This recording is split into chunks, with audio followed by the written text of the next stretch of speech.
የቻይናና የሩሲያ ጦር ከፍተኛ ጥምረት ፈጥረዋል። በፓስፊክ አካባቢም መናወጥ እንዲከሰት አድርገዋል ነው የተባለው። ግዙፎቹ የሩሲያና የቻይና ወታደራዊ አውሮፕላኖች ሰማዩን አውከውታል ተብሏል። ቤጂንግ ደግሞ በዚህ ኮርቻለሁ ስትል መግለጫ ሰጥታለች። በሌላ በኩል የሩሲያው የውጭ ጉዳይ ሚኒስትር ሰርጌይ ላቭሮቭ ዶናልድ ትራምፕን አድንቀዋል። ትክክለኛው የሩሲያን ጉዳይ የተረዳ ሰው ከምዕራቡ ዓለም ለየት ብሎ በዋሽንግተን ይገኛል በሚል ነው ትራምፕን ያንቆለጳጰሱት። በሀገሪቱ ትልቅ ጉባኤ ላይ ይህንን ንግግር መናገራቸው ደግሞ ሐሳቡ የፑቲንም ሳይሆን አይቀርም እንዲባል አድርጓል። በሌላ በኩል አፍሪካ በጦርነት እየተወጠረች ትገኛለች። ራሷ ምስቅልቅል ውስጥ የገባችው ናይጄሪያ ወደ ጎረቤት ሀገር የላከችው ጦርና ያሰማራችው የአየር ኃይል ሰራዊት ብዙዎችን እያነጋገረ ይገኛል። ፒያሳ ኔትወርክን ስትከታተሉ ሁሉንም በጥልቀት ታገኛላችሁ። ፒያሳ ኔትወርክን ሰብስክራይብ፣ ላይክ እና ሼር በማድረግ የተአማኒ የፈጣንና የጥልቅ ዘገባዎች ቤተሰቡን ስንል በአክብሮት ጋብዘናል። አሁን ወደ ጉዳዮቻችን አለፍን። ከሩሲያና ከቻይና ወታደራዊ ጥምረት እንጀምራለን። የሩሲያና የቻይና ጦሮች ከባድ የሚባል ወታደራዊ እንቅስቃሴ አድርገዋል። ይህንን እንቅስቃሴ ደግሞ ቤጂንግ ኮርቼበታለሁ ስትል መግለጫ አውጥታለች። የቻይና የመከላከያ ሚኒስቴር ቃል አቀባይ የሆኑት ኮሎኔል ዛንግ ዢዮጊያንግ ናቸው መግለጫውን የሰጡት። ቤጂንግ ከሞስኮ ጋር የጀመረችው ወታደራዊ ትብብር ላቅ ያለ ደረጃ እንደሚደርስም ነው ያረጋገጡት። ሩሲያ ቲዩ-95 የተሰኘውን እጅግ ግዙፍ የሆነ ወታደራዊ አውሮፕላኗን ለዚህ እንቅስቃሴ እንደተጠቀመችም ታውቋል። ቻይና ደግሞ የላከችው ኤች-6 የተባለውን ስትራቴጂክ ቦምብ ጣይ አውሮፕላን ነው። ቲዩ-95 የተሰኘው ሩሲያ ሰራሽ ግዙፍ የጦር አውሮፕላን ስትራቴጂክ ሚሳይሎችን የሚሸከም እንደሆነ ይታወቃል። ይህንን ግዙፍ የጦር አውሮፕላን ሩሲያ አሰማርታለች። እንግዲህ 2025 እንደ አውሮፓውያን አቆጣጠር ልክ እንደገባ ነበር ቻይናና ሞስኮ ከባድ የሚባል ወታደራዊ ልምምድን ጨምሮ ወታደራዊ ጥምረታችንን ከፍ ማድረግ ያስፈልጋል የሚል እቅድ የነደፉት። እንግዲህ ይሄ እንቅስቃሴ አሁን ኔቶንም እያስጨነቀ እንደሚገኝ ታውቋል።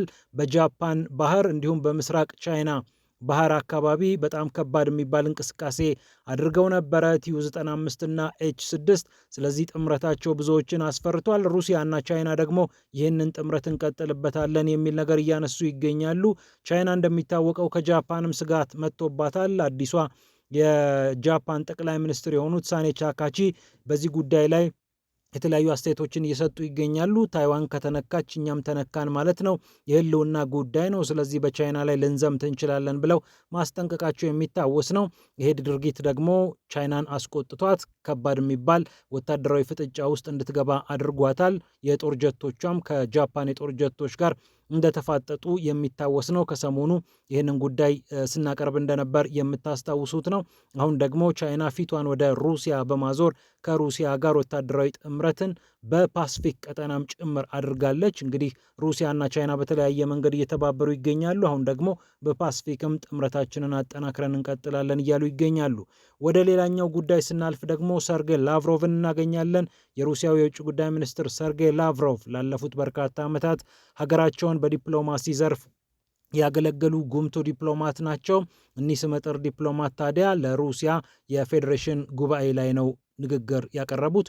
የሩሲያ ፌዴሬሽን ጉባኤ የሚባለው ወይም ደግሞ ካውንስል የሚባለው የሀገሪቱ የላይኛው ምክር ቤት ወይም ደግሞ ከምክር ቤቶቹ አንደኛው እንደሆነ ይታወቃል እና እዛ ላይ ንግግር በሚያቀርቡበት ሰዓት ሰርጌይ ላቭሮቭ ዶናልድ ትራምፕን አደናንቀዋል። የዩክሬኑን ግጭት ለመፍታት የሄደበት መንገድ በጣም አስደሳች ነው፣ ሩሲያን በደንብ ተረድቷታል ብለዋል።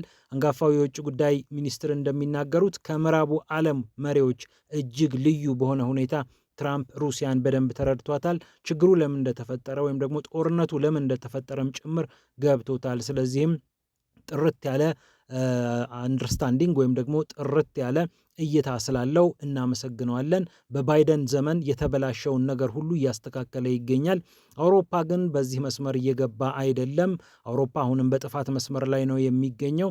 የአሜሪካው ፕሬዚዳንት ዶናልድ ትራምፕ ግን በትክክለኛው ሀዲድ ላይ እየተጓዘ ይገኛል የሚል አስተያየት ሰጥተዋል። እንግዲህ ያው የእርሳቸው ሀሳብ የፑቲንም ሀሳብ እንደሆነ መገመት ይቻላል። ፑቲን ግለሰቦችን በጣም በተለየ ሁኔታ ማንቆለጳጰስ አይወዱም። በተለይ የአሜሪካ ፖለቲከኞችን፣ የአሜሪካ መሪዎችን በልዩ ሁኔታ ማንቆለጳጰስ አይወዱም። ምክንያቱም እርሳቸው እንደ አውሮፓውያን አቆጣጠር እንግዲህ ከ2000 ዓመተ ምህረት ገደማ ጀምሮ እስከ አሁን እስከ 2025 ድረስ ላለፉት 25 ዓመታት በአንድም በሌላም መንገድ መሪ ነበሩ። ጠቅላይ ሚኒስትርም ይሁኑ ፕሬዚዳንትም ይሁኑ ወይም ደግሞ ቦሪስ የልሲን ጊዜም በ1990ዎቹ መጨረሻም ከጀርባም ቢሆኑ በሩሲያ ፖለቲካ ውስጥ ትልቅ ተሳትፎ ስለነበራቸው አሜሪካዎቹን ጠንቅቀው ያውቃሉ። ከአሜሪካዎቹ ጋር ተለሳልሰው ነገሮች ወደ ውጥረት እንዳይሄዱም በጣም ጥረት አድርገው እንደነበር ይታወቃል።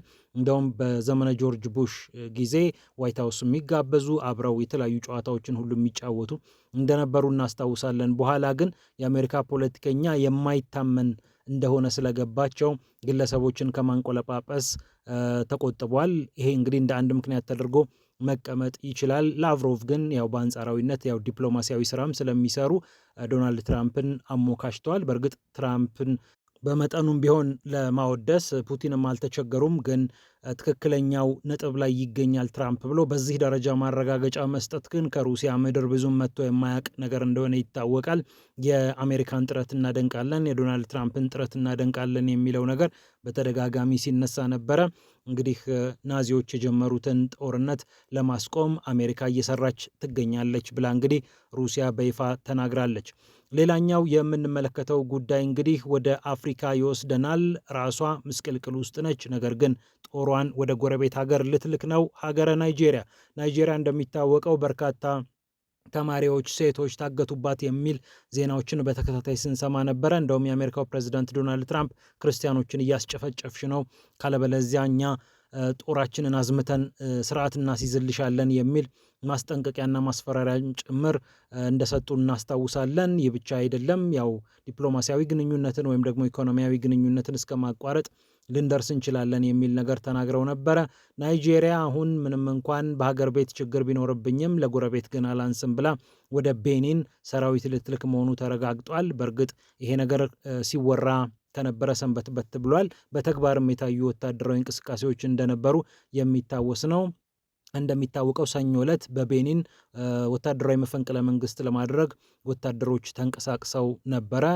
ወታደራዊ መፈንቅለ መንግስቱ የከሸፈበት አንደኛው ምክንያት እንግዲህ የናይጄሪያ ጦር እርምጃ በመውሰዱም ጭምር እንደሆነ ተነግሯል። የናይጄሪያ አየር ኃይል በተለያዩ የመፈንቅለ መንግስት ሞካሪዎቹ ብረት ለበሶች ላይ እርምጃ መውሰዱና መፈንቅለ መንግስት አድራጊዎቹም እንግዲህ ያው ሪሶርስ ስላጠራቸው አቅም ስላጠራቸው መፈንቅለ መንግስቱን ገፍተው ሙሉ ለሙሉ ማከናወን አልቻሉም። በውስጥም በውጭም እንግዲህ ሲመቱ ያው መፈንቅለ መንግስቱ ሳይሳካላቸው ቀርቶ ነበረ። የናይጄሪያው ፕሬዚዳንት ቦላ ቲኑቡ በሀገራቸው ችግር ቢኖርም ከቤኒን ጥያቄ ቀርቦላቸው ነበረ። ከወዳጅ ሀገር ከቤኒን የቀረበውን ጥያቄ ምክንያት በማድረግ ለናይጄሪያ ምክር ቤት ወይም ሴኔት ጥያቄ አቀረቡ። ጦራችንን ወደ ቤኒን እንድናዘምት ምክር ቤቱ ይፍቀድልኝ ብለው ማለት ነው።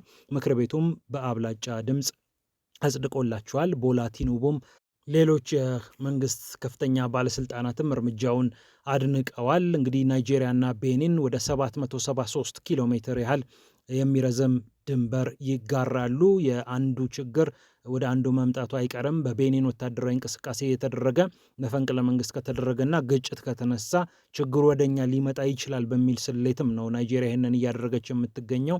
ከዛ ውጭ ደግሞ ያው የአፍሪካ በጣም በርካታ ህዝብ የሚኖርባት ሀገር እንደሆነች ትታወቃለች። ኃይሏንም ጉልበቷንም ማሳየት ትፈልጋለች።